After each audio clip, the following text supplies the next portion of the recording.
takes place in that way. So today we're going to talk about ASEAN. And when we're going to talk about ASEAN, we are putting in the aspect of culture in the communication process. We're putting the variable of culture in the communication process, and that's why our outline is like this.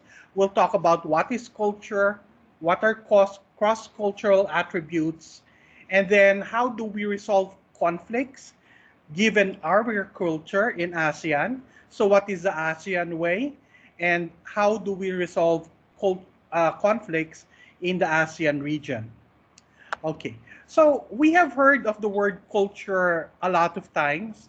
And when we define culture, we usually talk about it as a label to represent a collective life of recognizable large groups, such as a nation or a world region.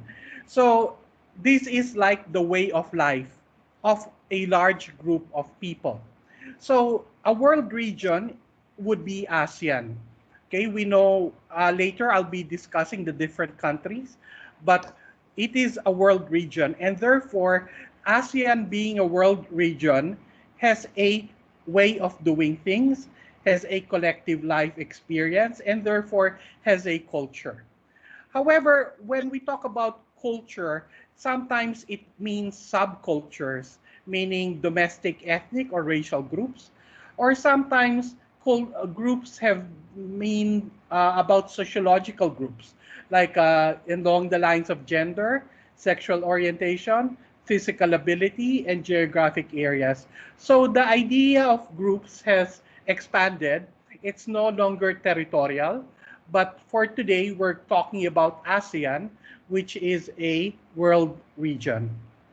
Okay. So this is the map of ASEAN. And here I'm trying to show you the trade routes in ancient China before, showing that there are so much commonalities between the different countries or city-states in ASEAN. For a long, long time, we have been trading with one another, and therefore there is a familiarity between the people of ASEAN since ancient times. Also, we could see that there are common experiences in ASEAN, wherein in this map of 1895, you could see that most of the ASEAN countries, only except for Thailand, were occupied or colonized by Western powers. So you could see the British were here, the Dutch were here, French, Portuguese, and Spanish. So many of the ASEAN countries were subjugated. Although Thailand was independent, it also experienced the pressures of Western colonization. And then we also know that today ASEAN is a very big group. We have 10 countries. It has 630 million people. And we can see the density. We have a very high population density. And there are a lot of young people in the ASEAN region. Although, some have already seen faster growing aged populations. So, but the bulk would still have a young population. So given the history of ASEAN, we could see that we have similarities in our values, and there are value systems that are very similar with each other. And that's why if you look at the ASEAN community, we could see that even the way we dress in our traditional clothing would be very similar. We're also very similar in our appearance.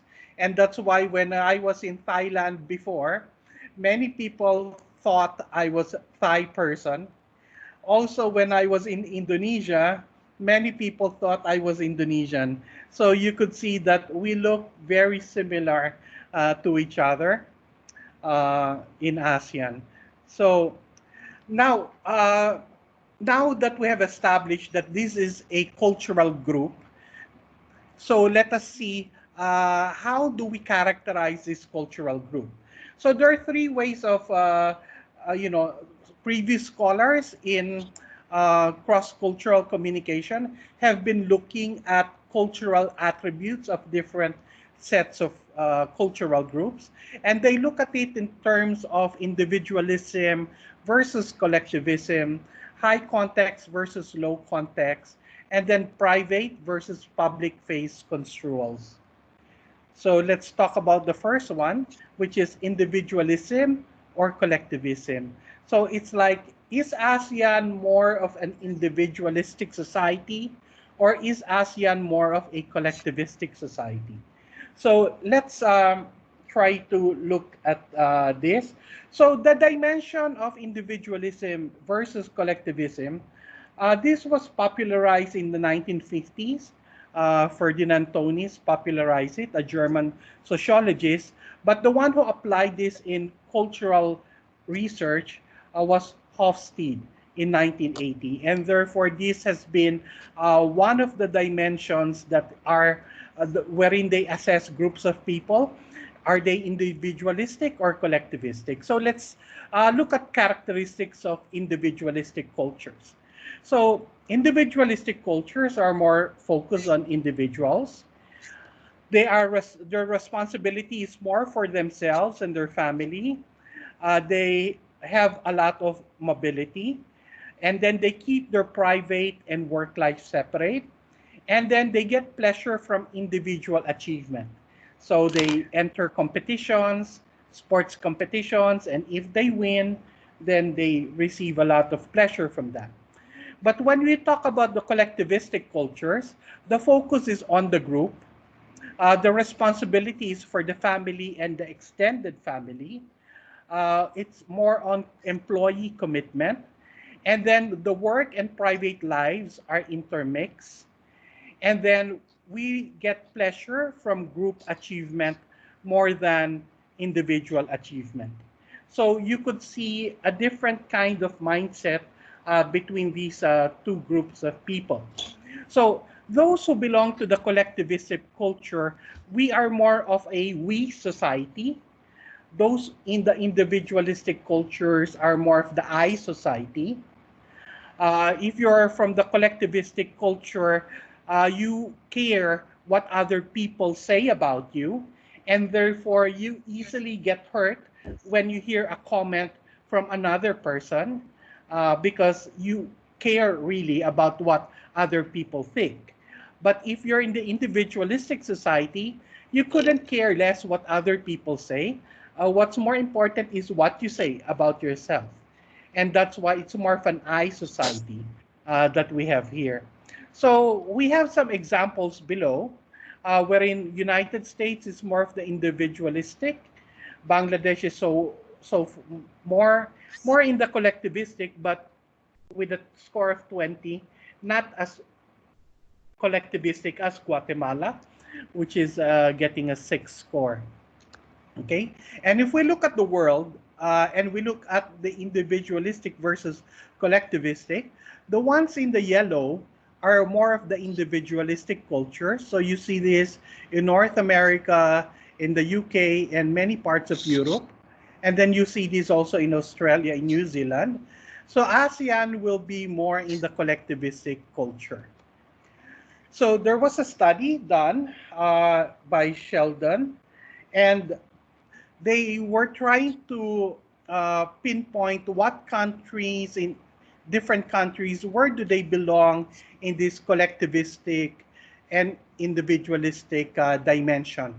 So they also plotted it along short-term orientation and long-term orientation, which I would be explaining later on, the one here, short-term and long-term orientation. But you could see that Thailand is somewhere here.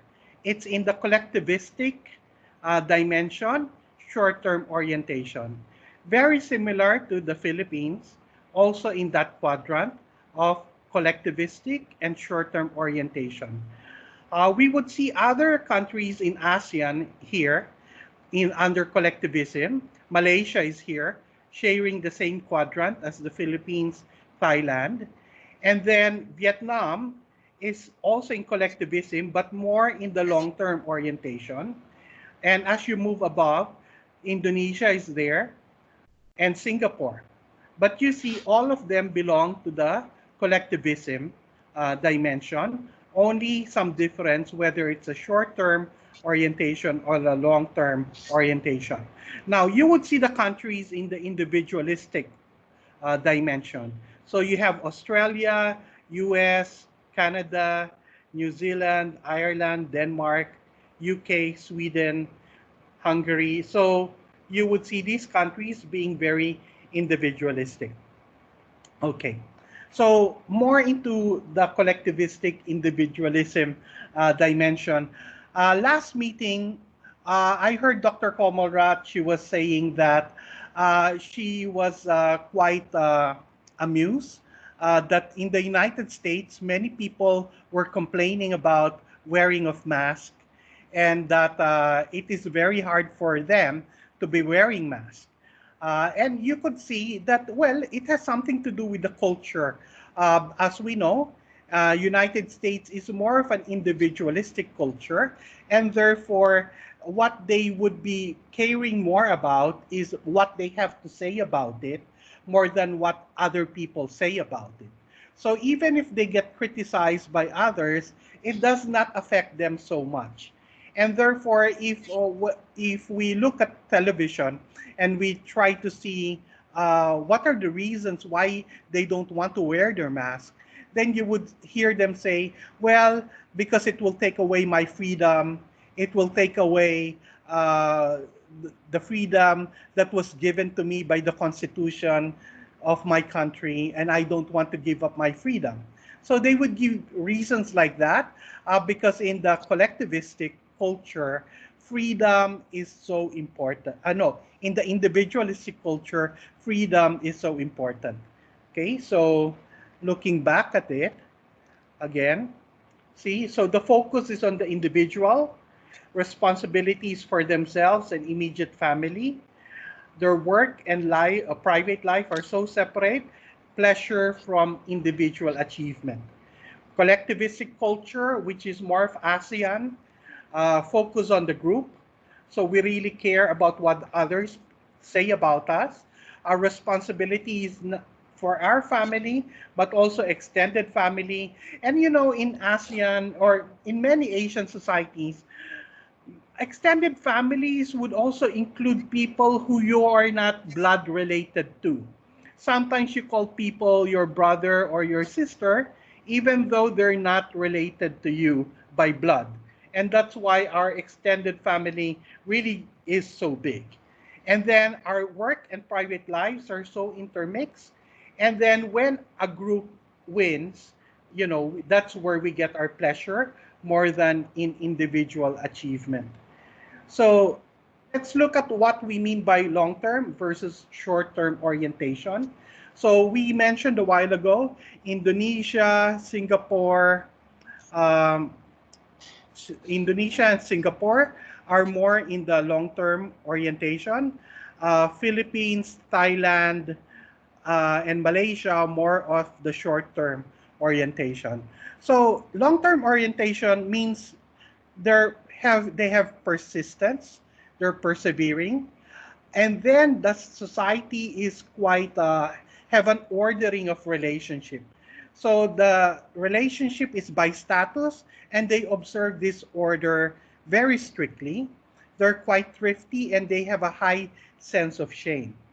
Those with the short-term orientation, they are personal steadiness and stability, and then protecting your face because you don't want to lose your face at all costs. And then you have respect for tradition, and then you reciprocate, meaning to say if somebody gives you something, you give something back. So that is more of a short-term orientation. So those are the difference between the countries, but in ASEAN, it's really more of collectivistic.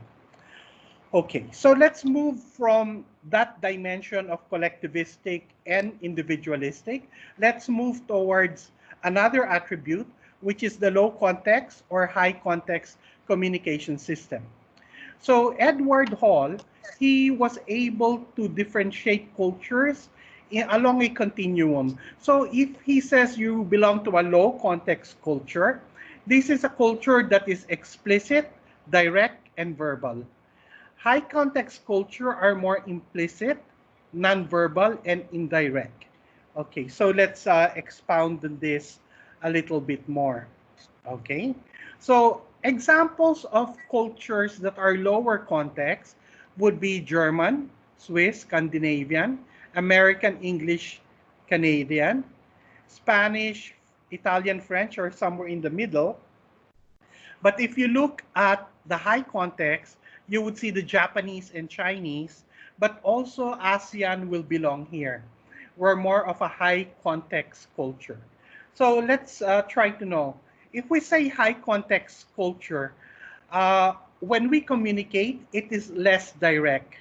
Okay? We do not say to people that they are bad or they are, like a teacher would not say directly to the student that you are so stupid, or we would not be saying that why are you not using your brain, or we would not say things that are very offensive. Okay, we would be saying other things like, I hope that you would study your lesson, or would it be okay that you spend extra time to study your lesson. So we would talk to the student in a more indirect way, and we would not be berating them or scolding them directly. Okay, our emphasis is on human relationship, because when we talk to others, we do not want our relationship to be destroyed. And that's why we value that we do not offend the feeling of another person. And that's why we resort more to nonverbal communication, and we try to sense the feelings of others.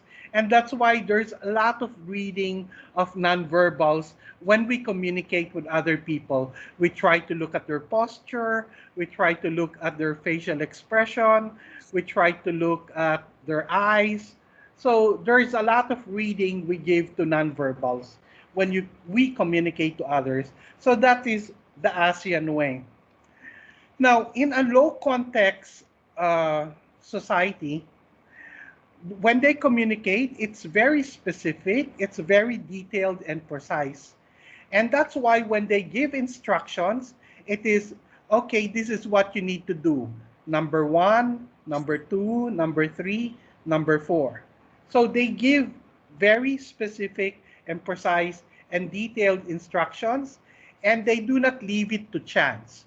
Unlike in the high context culture, we assume that everybody understands something when we say something. Okay, we don't go deep into the details, unlike in a low context culture. And that's why they are also poorer in decoding. So they cannot read body language so much, and they could not read nonverbal communication so much. Okay, so that is what we have with the low context countries. So if we take a look at the mapping of these countries, so you'd see the low context would be these countries, as mentioned already, US is there. And then higher context would be more of the Asian countries, and we belong here. Okay, so so if we try to look at the cultural differences between the West and the East, so the logic in the West is more linear. We are more spiral. Communication is direct and verbal. We are more indirect and implied. Identity is more individual and independent in the West. We are more group orientated. Okay, they are more argumentative and verbal. And us, in ASEAN, we find it hard to say no, and we use a lot of nonverbal communication. And that's why in this pandemic time that everybody is online, it's harder for us to read the nonverbals. And that's why it is quite problematic for Asians to be doing this online communication. Punctuality, they start and end on time. In East or ASEAN were more of appointments being flexible. That's why when I was in Indonesia, they have a term for rubber time because time is like a rubber, it's flexible. Okay, respect, success, and achievement. But in our societies, we respect more of the people who are senior to us and with wisdom. In business, economics comes first, but in ASEAN, relationships comes first. Decision making is distributed and proactive, but as we're quite hierarchical, we believe that the manager has the final say or the superior has the final say. Time horizon, they look at it short term, we look at it more long term. They're risk takers, they spend, we risk avoiders, and we save.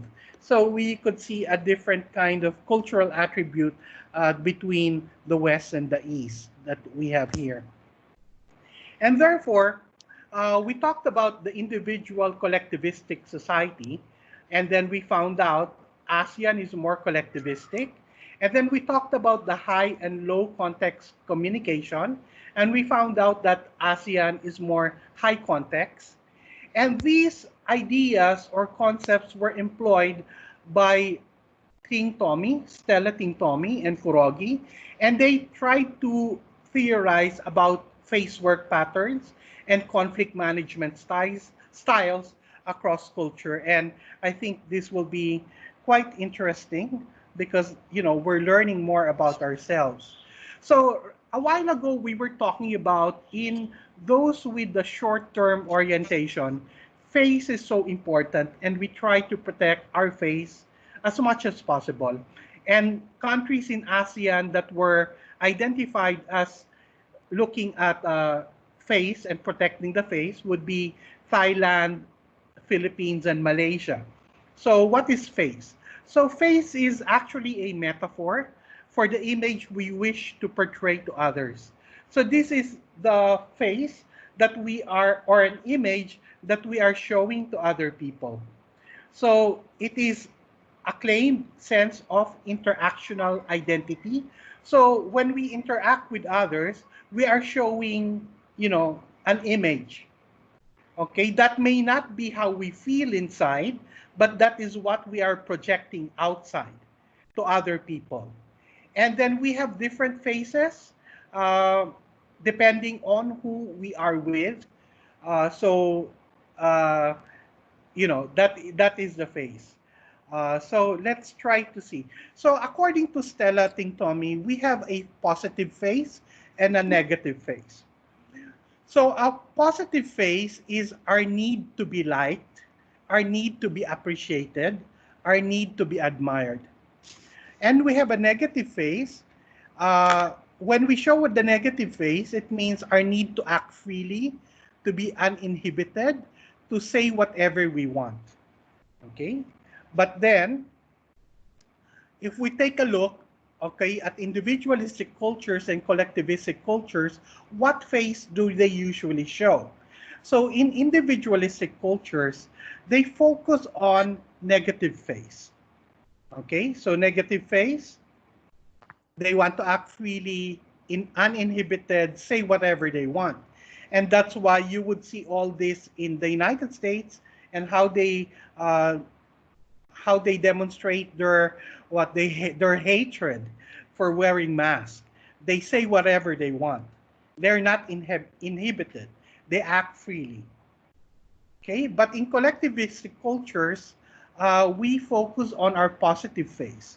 We want to present ourselves as being likable, cooperative, interested in building relationships. And that's where we are, as opposed to those with the individualistic cultures who present themselves as confident, self-directed, independent. So we could see the difference in what kind of face we're showing. So for ASEAN, the face we show is a positive face, okay, not a negative face, because it's important to us to be liked. It's important to us what other people say. The group is more important to us. So we have all these things going for us in ASEAN culture. So when we now experience conflicts, how do we try to resolve the conflicts? So there are many types of conflict resolution strategies. So we have 5 here, and it would depend really on our culture on what type of strategy we would be using. Now, if we put a lot of importance to relationships, then we would be here. If we're putting more import, will be more here. If we're putting more importance to goal, will be more here. So let's try to see, because M. Griffin um, elaborated on this. And so he said, if your culture is collectivistic, it's more of the white. If your culture is more individualistic, you're more of the gray. And that's why you see here a gray scale. So for individualistic cultures, your conflict management strategies are more dominating, emotional expression, and that's why you see in these individualistic countries, they always have an outburst. They can scream, they can shout. But when I was in Thailand, it's like a big no-no to show your emotion and to lose your cool. And that is really, you're losing face if you shout. The same thing I experienced in Indonesia. If you explode, you lose your face, because you should not really show your emotion. And that's why we have expressions. Like in Thailand, I learned the expression chai yen yen, meaning to say your heart cool down. And also in the Philippines, we have these kinds of expression like your heart. Uh, Keep your heart in check. Don't have some outbursts.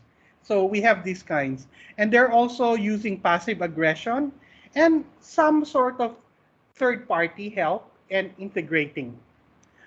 Now, if you're more of a collectivistic culture, you're more of avoiding.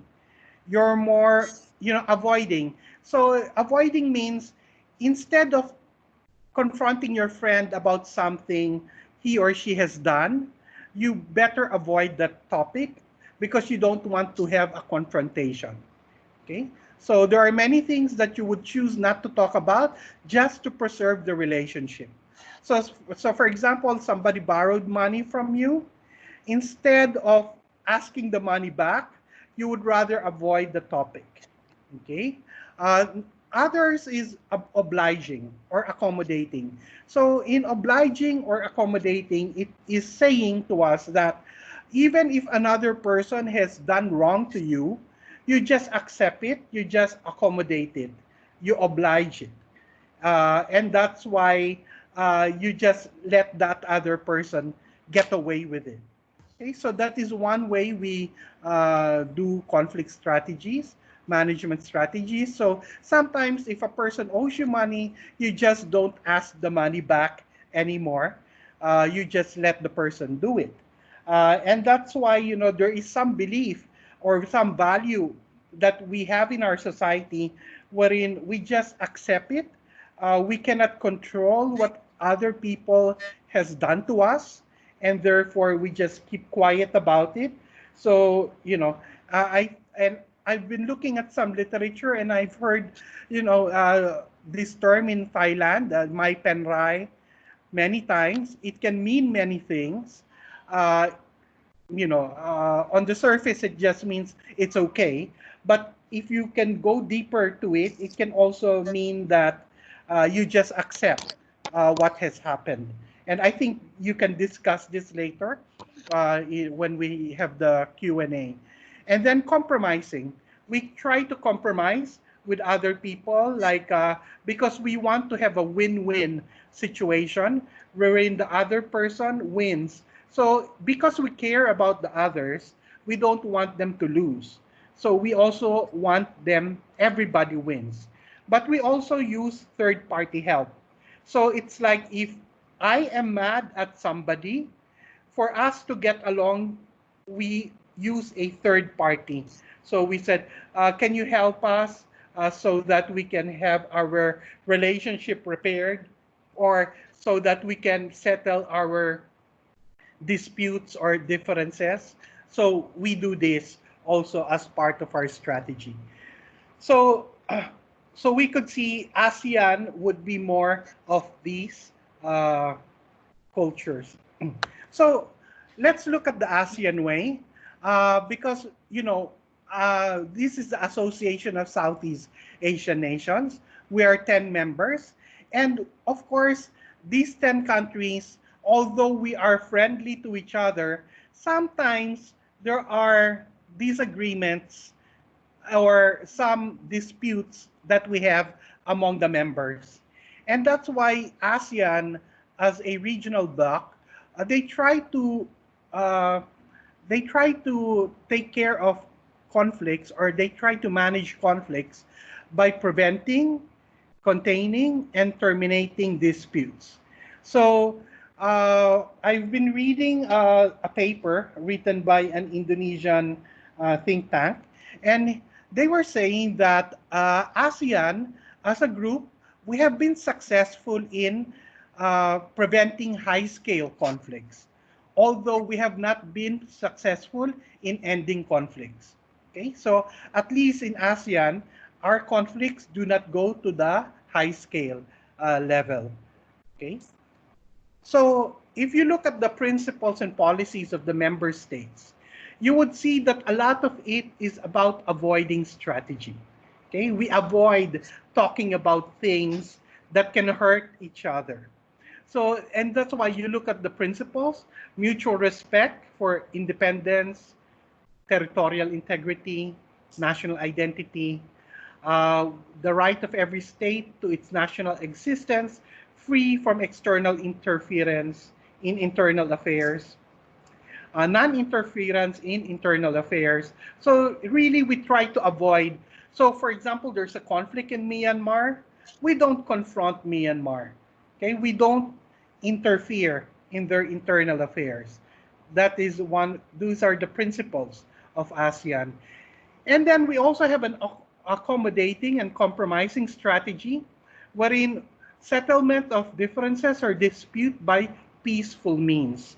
So we do not want to really have high-scale confrontation between each other. And then we renounce threat or use of force, or we use effective cooperation. And one of the instruments of ASEAN is the ASEAN Institute for Peace and Reconciliation. And this is the mandate of this organization, is the one below, wherein they do research activities on peace, conflict management, conflict resolution, as requested by ASEAN member states. So let's give examples of some conflicts that has arisen in ASEAN. So Cambodia and Thailand had a dispute over this temple in 2008.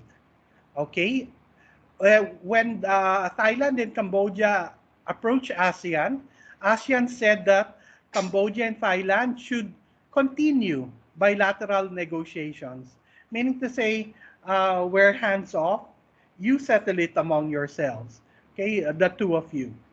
But then they sought third-party help from the International Court of Justice, and it ruled in favor of Cambodia in 2013.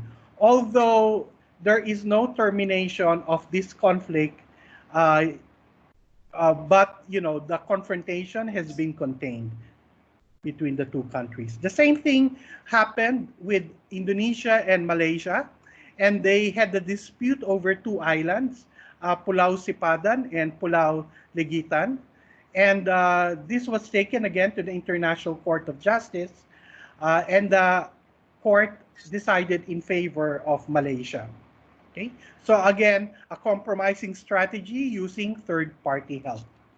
Now, one big conflict that's happening in ASEAN now is about the China's claim to the South China Sea.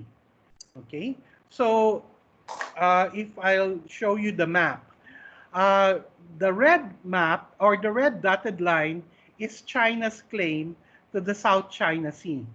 And then the blue are the claims of the other countries. So this is the claim of the Philippines, the claim of Malaysia, the claim of Vietnam, the claim of Brunei. Okay, so you have all these claims, claim of Indonesia. Okay, so China is claiming many of the territories belonging to ASEAN regions. But then, how did ASEAN play it? So basically, ASEAN was not able to resolve this because they only were able to negotiate a code of conduct, and they were not able to settle the territorial dispute. So in a way, they have been accommodating China's incursion into these territorial waters.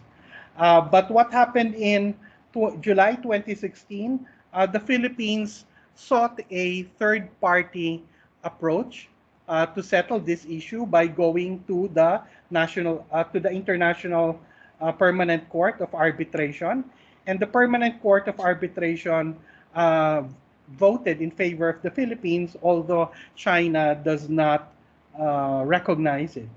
And that's why still China claims all this territory for themselves. And Vietnam, Malaysia, and Brunei also agreed and also did their own stake against China, but these are still to see. But generally, if we take a look at the ASEAN way of handling conflicts, because our culture is more collectivistic, more high context communication, and more positive phase, then our strategies are really more of the obliging, avoiding, compromising, and then third party help. So these are more of the strategies. And if we take a look also at, I looked at many studies, like in Thailand, if there is a conflict between the employer and the employee, what are the strategies that are being employed? So usually you would see that the strategy being employed is more of avoiding strategy, more of obliging strategies that are being done. Okay. So now, let's try to tie this with what we discussed in the first meeting. We talked about 4 perspectives of communication. So we know the transmissional perspective, which is only linear sending of message. We want to send a message and we don't care about the feedback.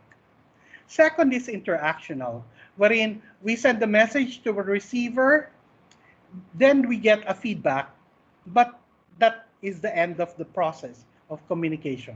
Or transactional perspective, wherein there is sending back and forth of messages between two parties. And then we have the behavioristic perspective, which is trying to change the behavior of people. So if we have a culture, given the culture we have in ASEAN, what kind of communication perspective do you think we use? So definitely, we are not really much into the transmissional perspective because we really care about the others, and therefore we go more into the interactional or the transactional if we want it to be deeper. But sometimes we then in the behavioral, we do this behavior change communication because we care about the others, and that's why we do these messages. So just takeaways for the session.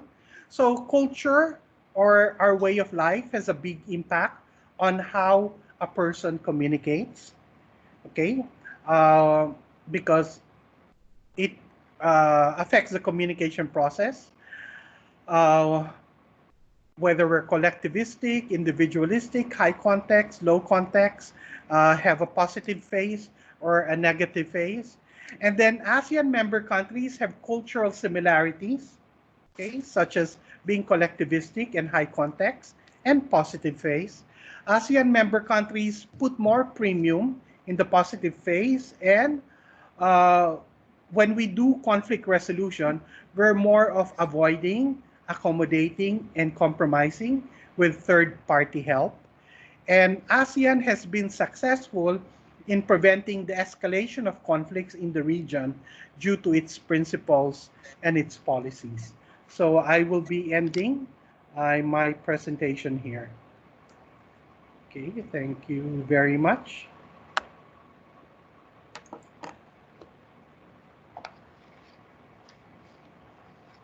Thank you very much, Dr. Jude. Yes, you mentioned about the similarity of our 10 member countries of ASEAN. That is I think that we all have some idea about this, but it might be better to hear some voice or even some feedback or some discussion from the floor or from the public or from the student before we continue our discussion. Ajahn Pami, you have any feedback from the floor, from the public for tonight? Uh, in the Facebook, don't have. Okay, great. So I'm sure that since there is no public interaction, just only listen to the transmission of Dr. Jude, né? No interaction. No. Okay, I think that Mr. Vara, you are staying in Singapore. Do you agree with the high context and the low context or kind of that?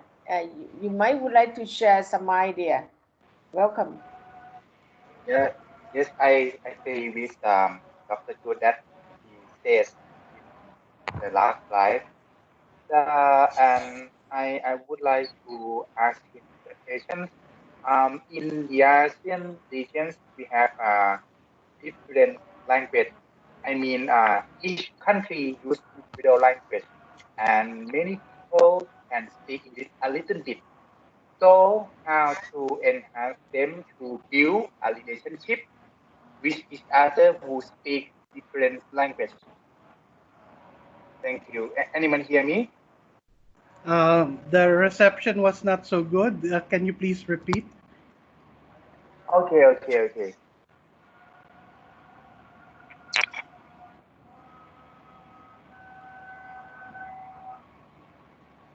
Um, in regions, each country use individual language, and many people can speak English a little bit.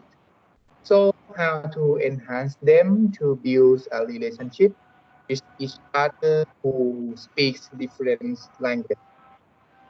What is the way to build a relationship between two people who speak different language? Okay, I don't know if I got it correctly, but I think your question is about the building of relationships between two countries in ASEAN, given language barrier. Yes, Can yes, in the language barrier. yeah. And then you also mentioned about the different of dialect or different of ASEAN languages among the member countries, right? How Yes, can we enhance to learn ASEAN languages among each other so it can be more positive to the relationship among the member country in is that kind of this sense, right? yes. Okay, yes, please. Okay. Uh, okay. Well, your question reminded me of a study that was done in Singapore in 2005, long time ago. And basically, what they were asking here, so they asked the young people of ASEAN. So they asked the young people of Singapore, they asked the young people of Thailand, Laos, Cambodia, Philippines, Vietnam, Indonesia, Malaysia. So they asked the young people the question, what do you know of your neighboring countries? Okay, what do you know about them? Which is a very interesting question. But back then in 2005, uh, you know, I would imagine the internet and mobile technology is not as good as we have now, and therefore the sources of information would not be as good.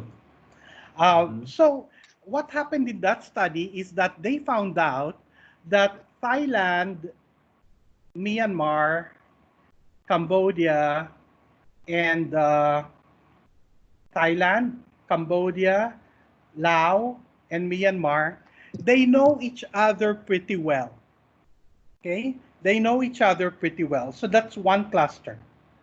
And then they found out that Indonesia and Malaysia, they know each other very well. Okay? And then the Philippines and Vietnam, they're more or less close to each other. There is some, Singapore is like nowhere near anybody. Okay? The Singaporean youth did not know much about their neighbors. Okay? So, and that 2005 study is showing, you know, how can you really build a relationship with your neighboring country if you don't know much about them?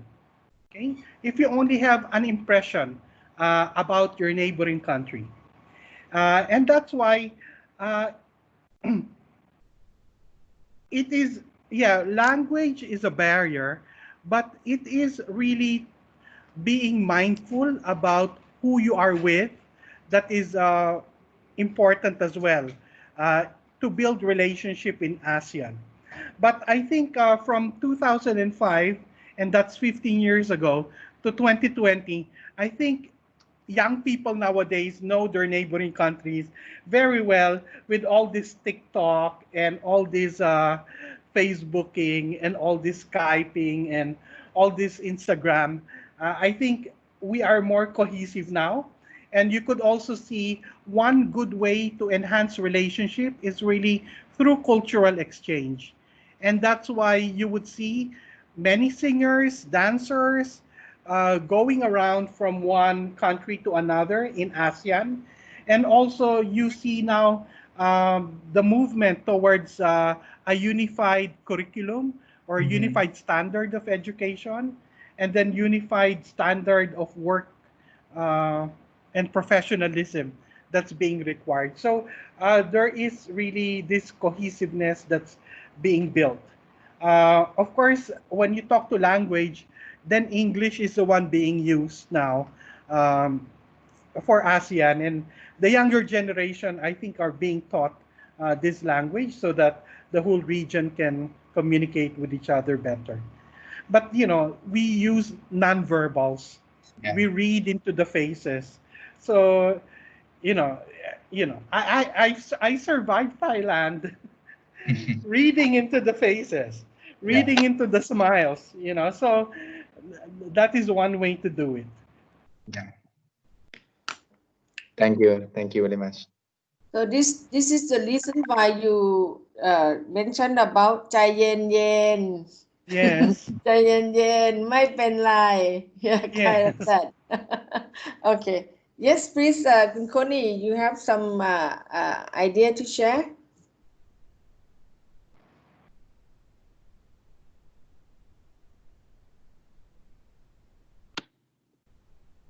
Sorry. As our ASEAN populations, how should we view ASEAN in order to keep pace and literacies? Because ASEAN society has a complex communication model in under influence globalization that take place all over the world. Thank you. Yeah. Okay. I know Thailand has an answer to your question because I was in Thailand. When was that? 2 years ago. I was attending. I attended a 2-week workshop with the Asian Institute of Technology, and yeah, and it was about quality assurance in education. And what they told me is that in Thailand, there are like universities have a fourfold mission. So, what do universities have to do? First is they have to teach.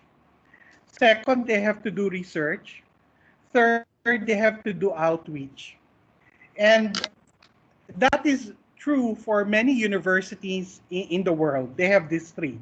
But Thailand included one more mission of universities, and that is promoting Thai values. Because what they're saying is that Thai society is very mindful of the importance of values in a society, and therefore they would like to preserve the values, and therefore universities have the role of trying to preserve this. And in fact, we can see a lot of pushback against globalization by these initiatives that are being done by different member countries. I was showing you a slide a while ago about values that are being promoted in the ASEAN region. It's because ASEAN believes, because if you talk about globalization, it's trying to show us a different cultural set that is not really ingrained in us. Globalization is more direct in communication. It's more precise. It's more detailed. And we don't talk like that in ASEAN. You know, we're more indirect, we're more feeling, we're more caring about the other person, and we're more into the relationship rather than the task. And that's why we have a lot of this pushback against globalization and its values. Although globalization is very important, um, but we should not forget our identity and our values. So I hope I was able to answer the question. Yes, Dr. Jude, you are correct. Yes, because right now we are more concerned about the globalization in the sake of the global village, right? So that's kind of so this kind of technical term is defined by the Westerner. That's why you mentioned that it's more on the Western mood and tone, kind of that. Yes. Yeah, I think Chandalalat, she might have some add up because she also working a lot with internationalization, globalization. Would you like to share, Chandalalat, please? Sure. Thank you so much, Dr. Jude, for your presentation. It's very interesting and informative. And before I add it, maybe I have one question for you. You mentioned about like a high-low cultural context, and also for the ASEAN way, we avoid, we compromise, we accommodate the needs of our neighbors, our ASEAN members. But at the same time, I mean, this really looks nice because it's make us the ASEAN become one community, right? But for the issue, for example, just like the issue of Rohingya, the ethnic minor, the ethnic group, like in Myanmar, and it's not also the issue of Myanmar, the Rohingya come to Thailand, and we are is involving with the human rights issue, and then within ASEAN, uh, we how can I say we are very soft to tackle the issue like this. I mean, from your perspective, do you foresee that the ASEAN way that we are compromising, we don't want people to lose face, with whether it works to tackle the issue like the Rohingya issue, which is linked very much to the human rights? Yeah. Actually, the ASEAN way has been criticized a lot, especially in the West. Uh, well, uh, let's not go first with the refugee crisis. Even way back, when there was a military regime in Myanmar, the US and Europe have been telling ASEAN, why won't you pressure Myanmar so that they go back to democracy? why won't you pressure? Because the ASEAN principle is that we will not interfere in the internal affairs of Myanmar, and if there are what atrocities happening there, we sort of the impression is that ASEAN turns a blind eye to the plight of the people there. But what I remember, what ASEAN was justifying is that if we start confronting Myanmar, would it lead to their isolation and close up their communication with the outside world? And if they close their communication to the outside world, then there will be no window or no space at all for us to know what is happening there. And we would not be able to do any help to the people there. And that's why ASEAN defended its approach by saying, yeah, better not destroy the relationship. At least there is still some little thing we can do rather than confront them, destroy the relationship, then there is nothing at all we can do. So basically, it's a way of the perspective of how you deal with this problem. But they say it worked because in the end, after so many decades, at least now you see that there are seats from Aung San Suu Kyi's party being there in Myanmar. And then there's some space, democratic space in Myanmar, unlike before. So they said at least there was progress. So, of course, there will always be a debate and said, oh yeah, but that's not enough. And, people there are still suffering. And of course, we know the refugee crisis. 1 million of them is in Bangladesh. And of course, they went also to Thailand and Malaysia. So this is a problem that us as neighbors were shouldering this burden, this load, because of what the internal conflict is there. Because then you cannot say this internal conflict does not affect us, but in fact it affects us, and therefore we should be doing something more. Yeah. Yeah. Chandalarat, would you like to add something? Okay. May I add a little bit? Okay. Okay, please. Okay, second. Okay. Your voice. Your mic is off. I think for our ASEAN way, it works pretty well in terms of like it fits well with our culture, right? But at the same time, I think the more when you are working for international organization, you will see that sometimes. Can you hear me? Yep. Yeah.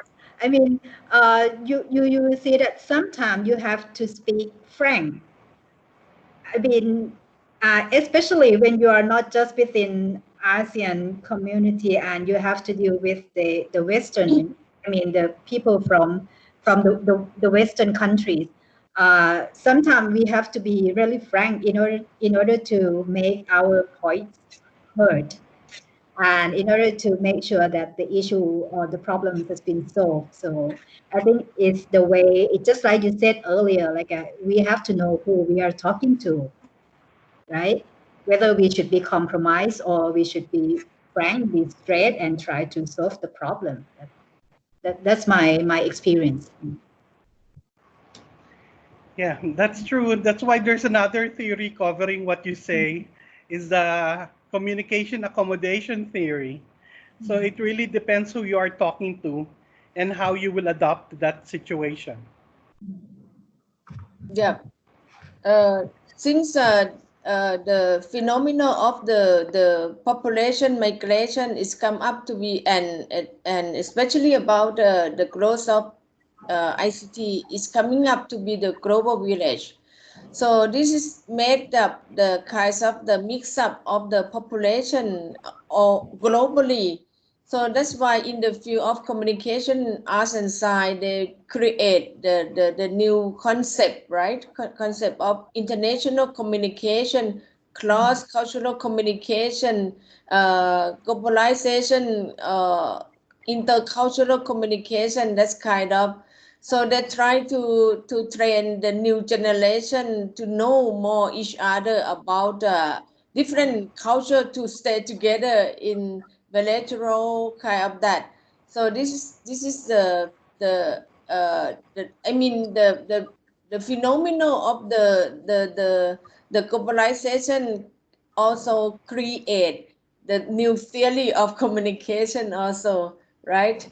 So many of professor is a graduate from USA. They saying that they study the international communication kind of that, and then get back to what we mentioned about the Rohingya or kinds of the way that the ASEAN confronting or solving the problem. I agree with you both that if we get back to the philosophy of founding of ASEAN community, right? Dr. Chu saying that is more on respect to each other to create a peace community.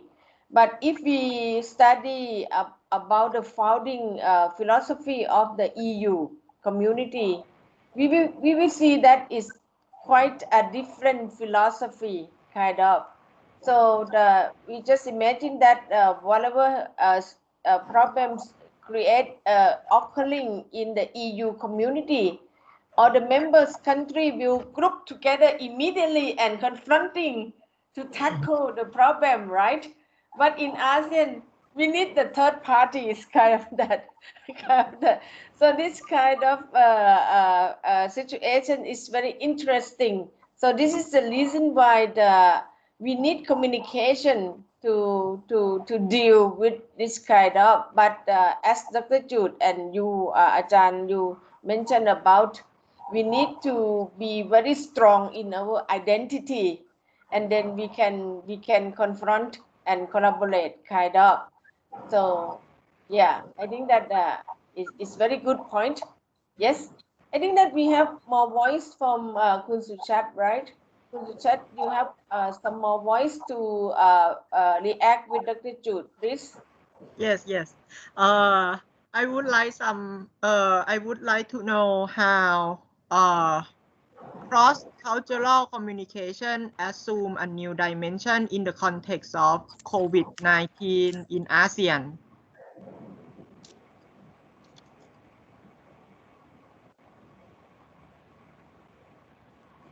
Okay. Uh, well, we're still in the midst of the pandemic, but there are some uh, observations that are being said now about the handling of the virus, uh, saying that certain countries in ASEAN have done well regarding this. So they give examples of Vietnam, Laos, Thailand also did well regarding this. And of course, there are countries that did not do so well. Of course, these will include Indonesia, the Philippines, and to a certain extent, Singapore. Uh, Although they said that Singapore did it well at the beginning, but because of the dormitory, the workers in the dormitory issue, then it exploded. And that's why uh, what they're trying to say now, and let's relate the culture here. Uh, what I'm hearing is that what you're saying is there a connection between the country's religion and the way they handle the crisis?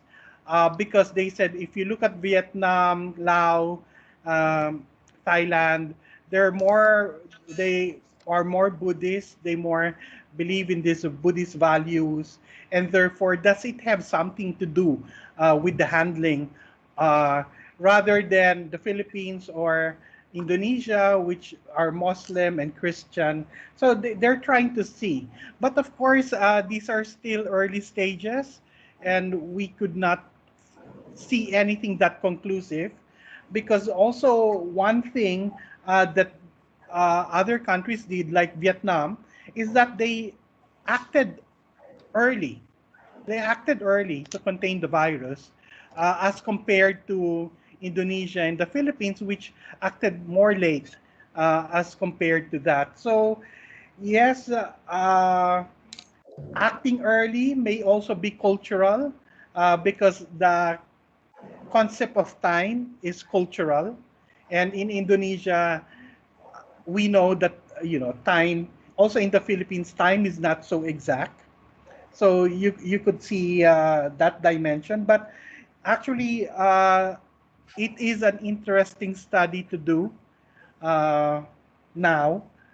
So, but now we cannot conclude anything.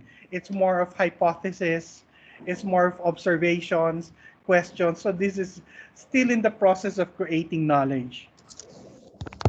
Thank you very much.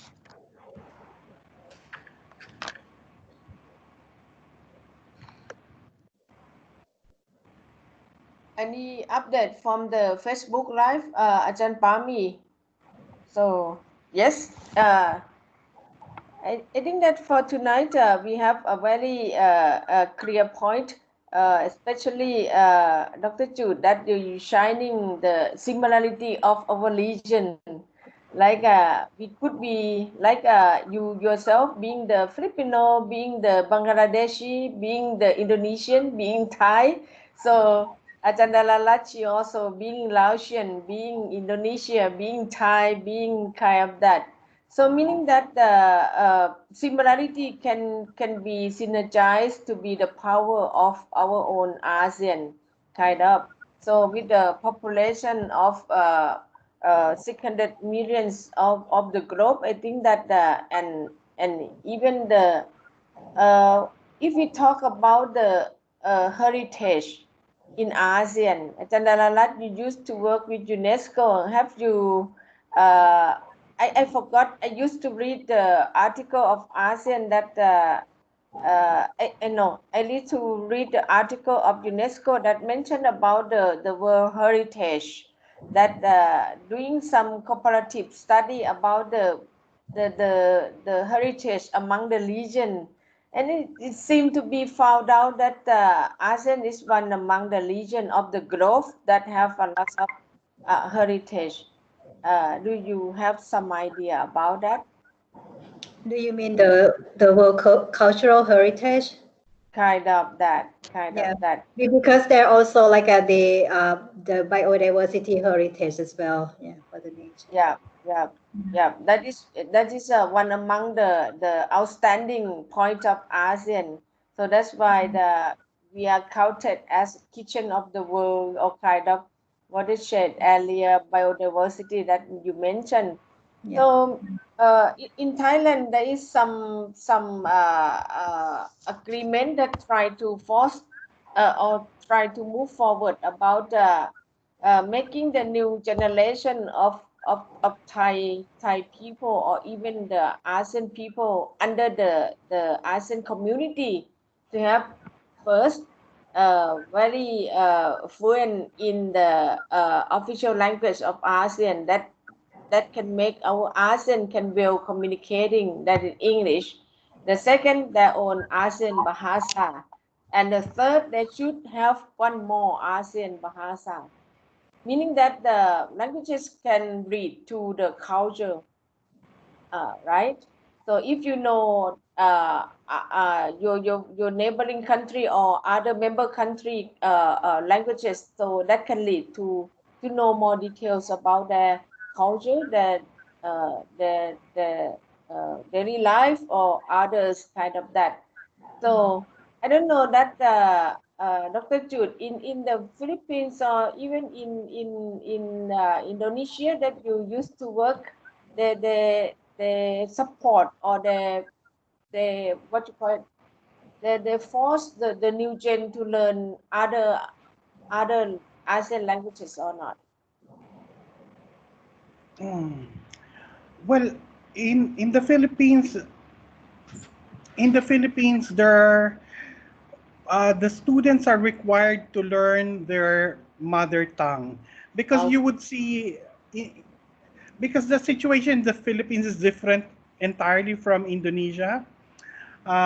Because the Philippines adopted English as an official language after colonization, and therefore English has been very pervasive in the country, and therefore uh, it became the language of business and became the language of education.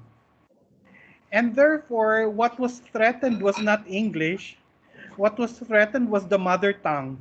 And therefore, what the government did was that you are now required to learn your mother tongue aside from English, so that the indigenous languages will still be maintained, because it had to be that way. Um, in Indonesia, what happened there was, Indonesia is the largest member of ASEAN, with the most number of people and the most number of ethno-linguistic groups, 3 time zones. It's so big. And therefore, what they had to institute in order to unify the entire country was the learning of Bahasa Indonesia, which was a combination of the different languages of Indonesia. And therefore, that became the language that connected all of them. Okay? So you have that situation there. But now, because of globalization, the youth are now being asked to learn English. But it's not it's not up to that level yet. But at least it's starting. Um, that's why you have this push and pull between two things: globalization, the global and the local, in the aspect of language. And you mentioned heritage cities, and that's why it was so important that Indonesia, Philippines establish heritage cities so that we can preserve the heritage. So Yogyakarta is a heritage city. In the Philippines, Vigan is a heritage city. So there are cities being established to preserve the cultural heritage of the country. So that is the push for against globalization. But then you have to pull globalization also by putting up your global cities. So you have this kind of a dichotomy happening. Language, you have to preserve it, but then you have to embrace the global language as well. So these are the tensions that are happening now. Yeah, I think that is might not enough, Dr. Jude. I think that then they are forced to learn about the digital language also. Yes. And also a lot of students now, even here in Thailand, they start learning Chinese when they are very little. Yeah. Even if Yeah. it's not like an ASEAN per se, but yeah, everywhere. Yeah, I That's think that true. yeah, I think that the globalization is a must because it's the way that we should walk together. But the deep root of our heritage or kind of that have to be conserved, kind of that. Then we can collaborate, we can confront, we can kind of that. So this is the reason why I think that uh, this is the reason why we need to study the communication because how can we communicate well if we don't know our root, if we don't know our origin, right? So I think that by tonight, I think that Dr. Jude, you are exactly the precious of ASEAN. You are a man of ASEAN with lots of nationalities. Yeah, and then we cannot avoid to saying that ASEAN and Asia is the same region, right? Can you share with us the last point for tonight? What you see the link between ASEAN and Asia? Because right now you work with Asia, right? Bangladesh and even Singapore or Japan, kind of that. Yes, please share with us. Okay, because if we talk about the continent of Asia, the continent is really large. Okay, and they say that the only thing that is common among Asians is eating rice. That's the only thing. But if you look at the different geographical regions, even the value systems would be different. Like, so now I'm here in Bangladesh. So Bangladesh has more similarity with the South Asian region. So it has um, similarities with India, Pakistan, Nepal. So this area is also different. And although they would also be classified in collectivistic and high context, but there, I could see the differences between the two regions in itself. And also when we deal with the people of China, we could also see that yes, there are similarities, but it's also so distinct with each other. And that's why these are things that we need to study more. And that's why, when I was attending the AMIC conference in Chulalongkorn University, Wimal Disanayake was there, and he was talking about Asian communication theories. And when he was talking about Asian communication theories, he was talking about the philosophies of Asia, that we need to talk about these things in order to create an Asian communication theory. And when he talks about the philosophies, then he goes very deep, Indian philosophy, the main ancient centers of the world before, Chinese, Japanese. So very deep rooted. And that's why, uh, like, for me to get a handle about Asia and to explain it in short, I think it cannot be done because it's simply too large an entity to be able to understand um, great detail. Yeah, I agree with you. And then yes, but this is the reason why we try to understand more about culture, because culture and the belief and the philosophy and the mindset is kind of related to each other. And then once you mentioned about the link of the region is kind of the eating rice. We eat rice, kind of that.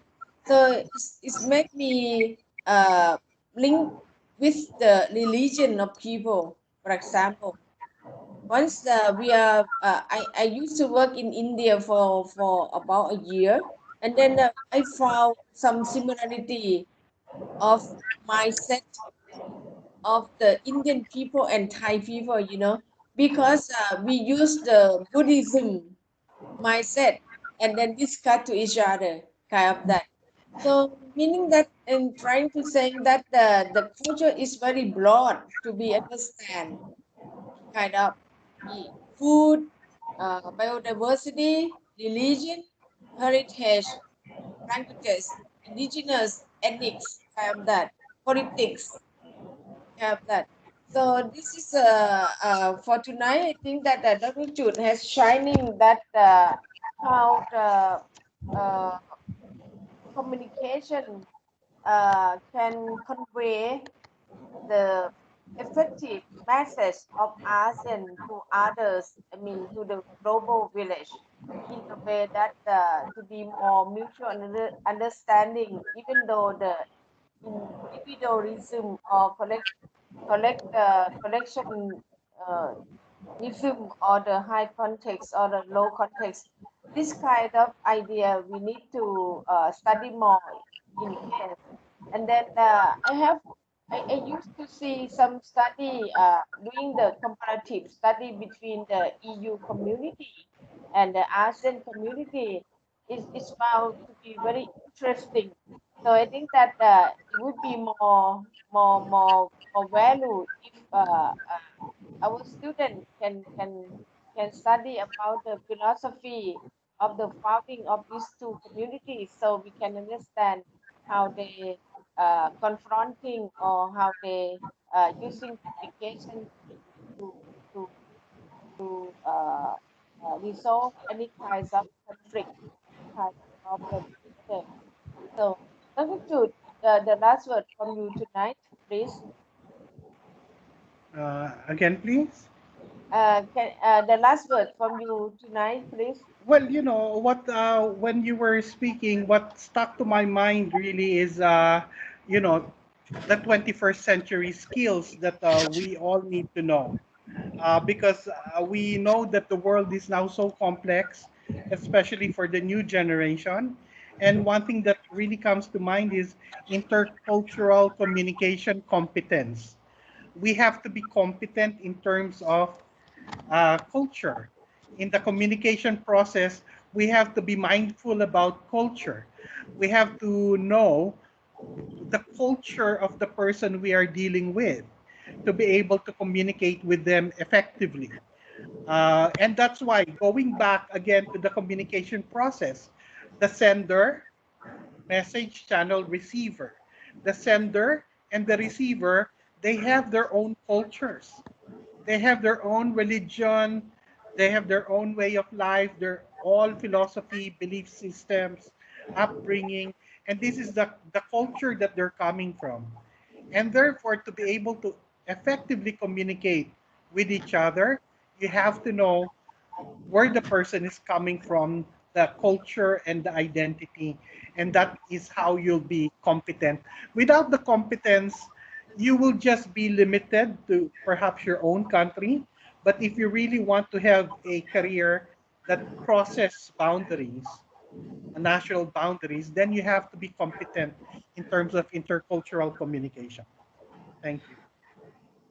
Yep. Thank you so much, Dr. Jude, because you really have the same mindset with me in the sake of like we cannot stand alone in this global village.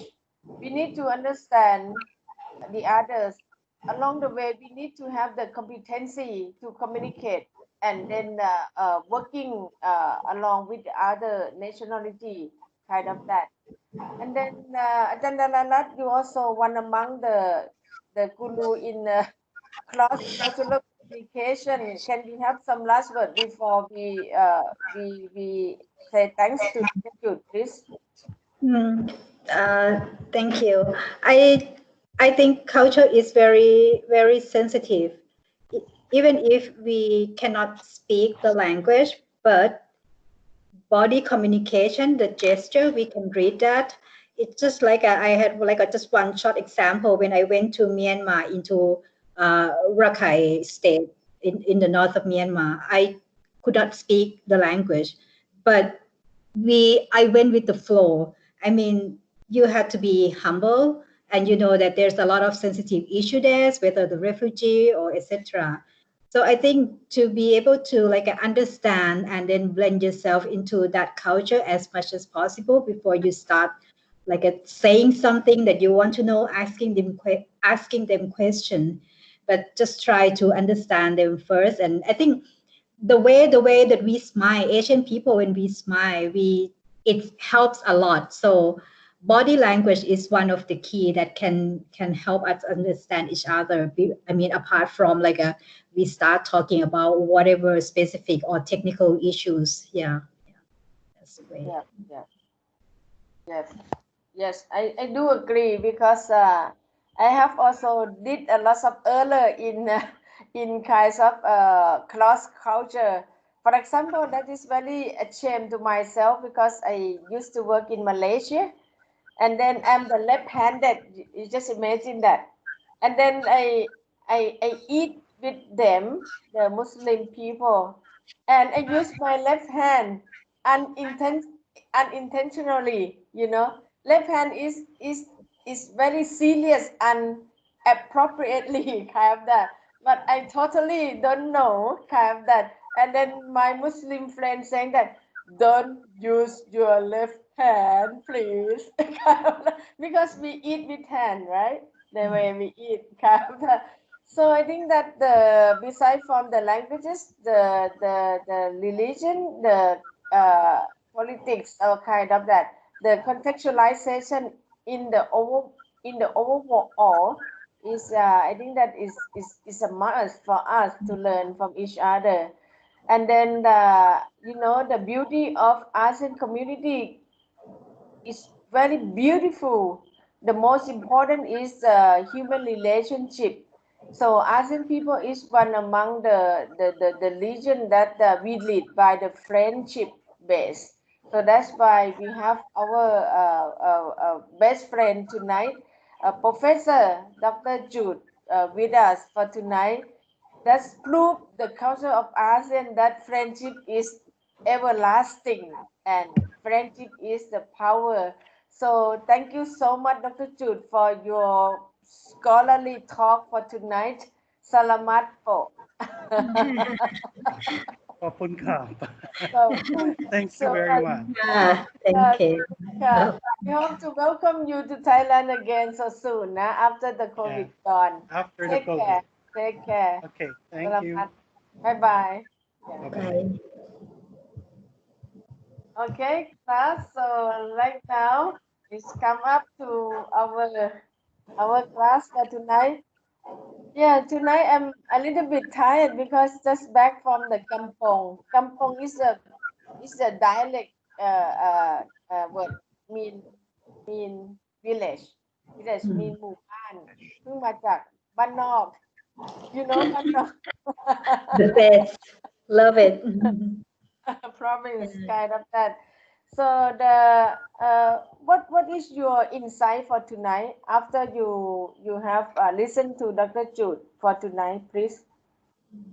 Feel free to talk. So I have a short word that are important, like seek the common point and reserve the different points when we are stay with the other people is in a different culture. We have to seek the common point that we can join together and reserve the different points. Avoid to do it or should not do the respecting that we don't know something. We have to know his background first. Yep. Since this program name is Master Degree of Communication Arts for ASEAN, meaning that the first ingredient that you must be understood very clearly is the philosophy of ASEAN community. Because, for example, like I don't know, Ajahn Dalalat might have some experience. Many of the United Nations or the UN staff, once they are coming to work in the ASEAN region or in Asia region, there are some organization they are forced to learn about some fundamental data or information about that particular countries and region. And you have to do the it's just like the test, the exam, not really exam, just the test before you start working to understand or respect the cultural diversity. And human rights or others. Yeah, and then the one of the key point is, even though the globalization is really bombarding you all, digitization is really bombarding you all, but the UN system, they need the real local people to work with.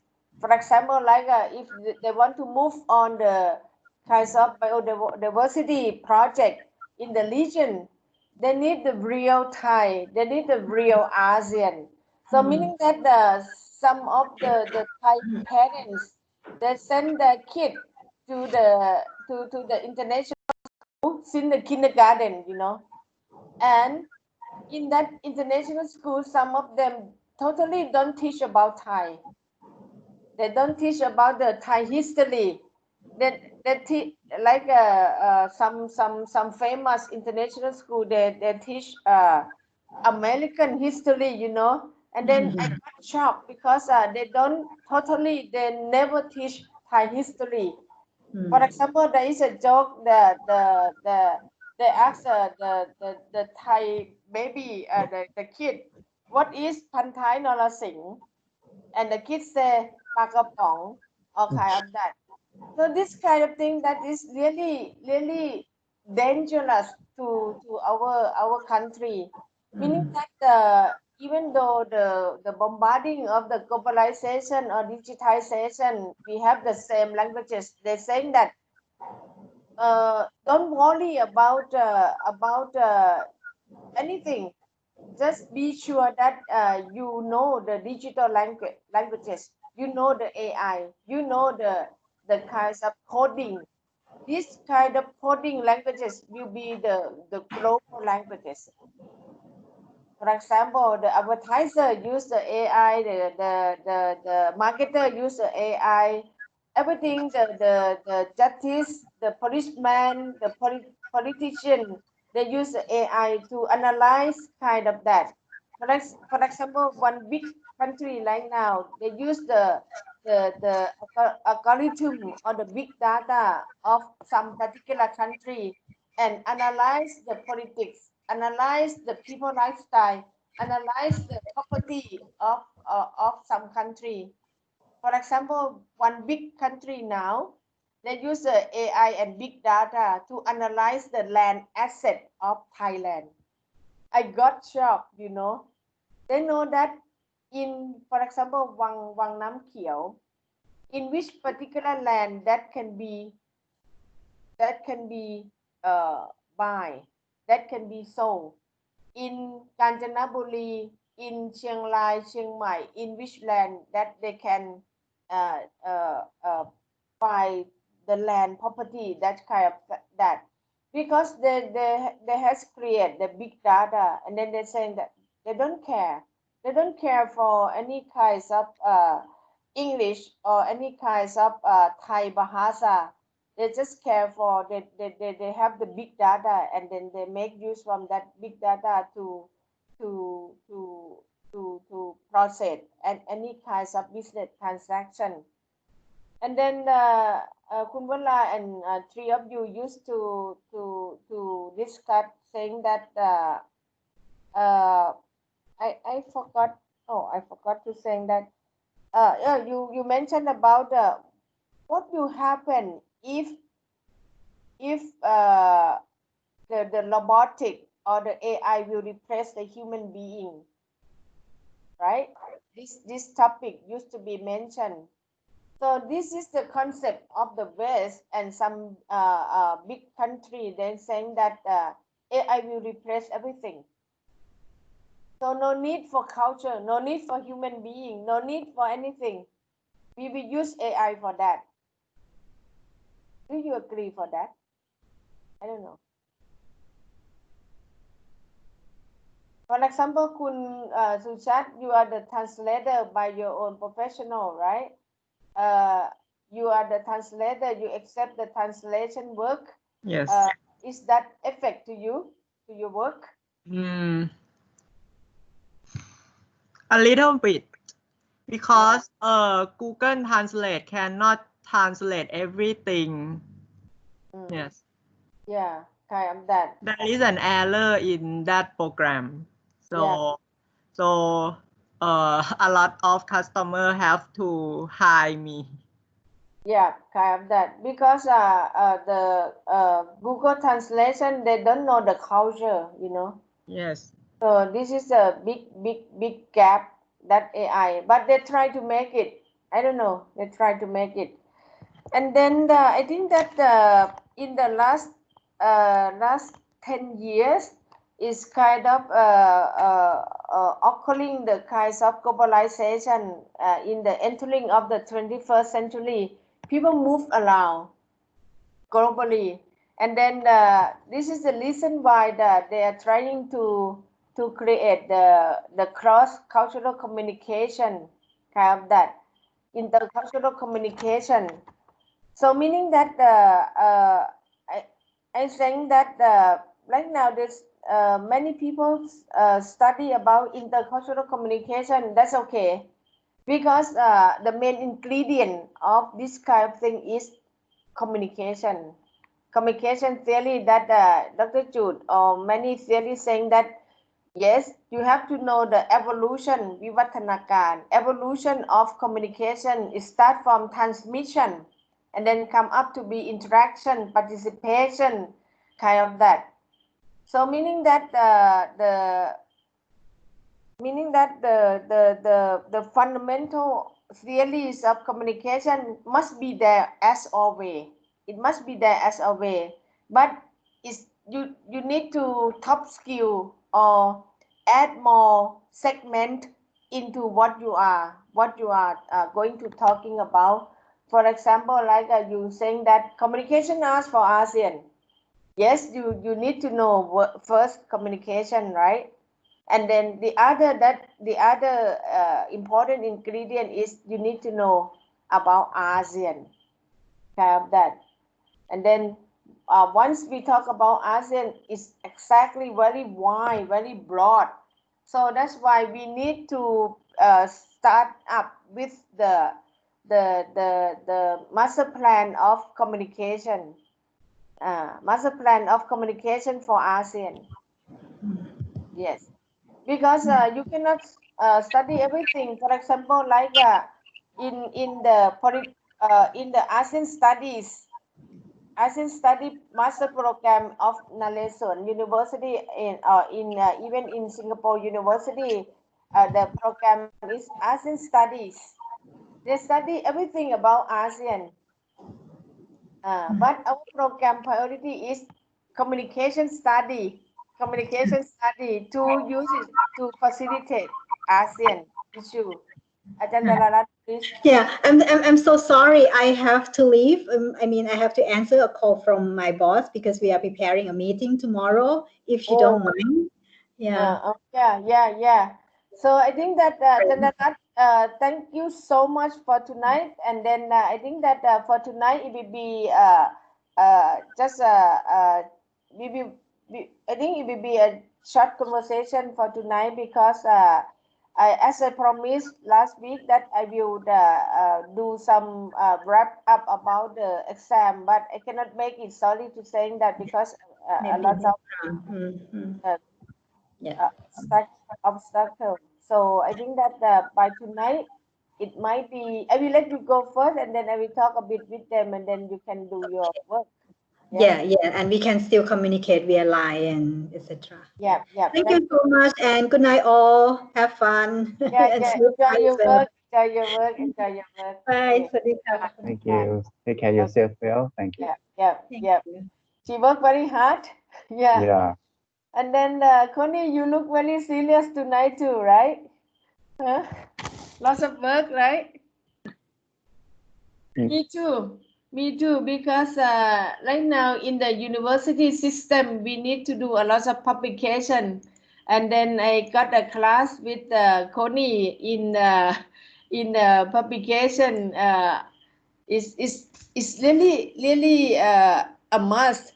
I have a friend in Monash University, Australia. He's saying that practice every day. 100 words a day, 100 words a day. So you just write about whatever your interest topic. For example, you might do your thesis about like, for example, comparative philosophy of comparative communication philosophy of between the ASEAN community and EU community, kind of that. So you just seeking some more literature and then write up one paragraph, 100 words a day. 100 words a day. I mean 100 words a day by reading and writing. You might, for today, you might reading about EU community, ASEAN community, 100 words. And then tomorrow you might write up 100 words, kind of that. And then it will be like a consensus talk. It will be consensus day by day, because by next semester you will going to start to do the research proposal, kind of that. So by this semester is kind of the scenario that some dimension of this, that, this, that, and then you talk to yourself that, oh my God, myself might be interested in kinds of intercultural communication in the sake of heritage, or kind of that. Or you might saying that, oh, myself might be fit to the media ethics among the ASEAN. And then uh, once you focus yourself, and then the next semester that it will start in September, we will start the class by inviting the guru in the librarian system to train you how to search information that you need, kind of that. So you will start very well in to know how to search effectively in what particular message that you want. So that's it. So by this semester, you just look around. It will be very enjoy semester. Don't worry. And then I promise that next semester I will discuss with you about the how to prepare your examination. That's it. And then don't worry about that. Examination is very risk score. It's just only 30% of that. And then if possible, if I can collect all the midterm score from of the teacher in each module, I will report to you too. So final exam just only 30% is very less number. Don't worry about that. The expected outcome that we need from you is you can know more. You can see the scenario of our ASEAN region. You understand. For example, like you saying that, like Kunwala saying that my consight for tonight is we need to know the others, then we can communicate properly. Yes, that exactly. We know the others, meaning that we know their culture, we know their country, we know their context, and then we know, oh my God, Singaporean is like this, Malaysian is like this, Muslim is like this, Thai is like this. I have a lot of foreigner friends. They saying that, please tell me what is the meaning of smile? What the meaning of the Thai smile? I got confused. Have that, because sometimes Connie say, Connie, how are you? Connie smile. Connie, are you okay? Connie smile. Connie, are you not okay? Connie smile. What's that? So this example, kind of that. Dr. Jude, once he worked, he did the research with the Thai farmer. There is a fighting at that time. There was a fighting at that time because Dr. Jude was trained from U.S. education. He's quite frank, very confront, and very precise in working with the farmer in China. And then the farmer is very high context, right? Kind of that they cannot say no, they cannot say exactly what they want, kind of that. So there is a conflict. So that's why I am the middleman and try to translate what the farmer want, what Dr. Jude want, and then come up to be the effective outcome, kind of that. So I think that by tonight it's very good for you all, right? So you get some understanding to deal with people with different background of culture. Yes. Any reflection before we finish the class for tonight, please? I Albert, didn't get my score yet. Albert? I can see my score, but others doesn't. Yeah, I think that don't worry about that because we are more us, right? We are us. We what we need is we need your we need your positive thinking about the ASEAN. We need your confidence about how to use your communication skill for ASEAN betterment. That's the how. So this is the reason why the Dr. Jude trying to saying that even though the bombarding of the globalization or the digitization, but you need to be competent in what you are, who you are, what is Thai, kind of that. What is the Singaporean? What is Malaysian? What is Filipino? Kind of that. You know. So this is the reason why many countries like uh, the first alumni that is they got the outstanding thesis. They're saying that he's saying that I need to know the scenario of ASEAN because my work is with all the member country.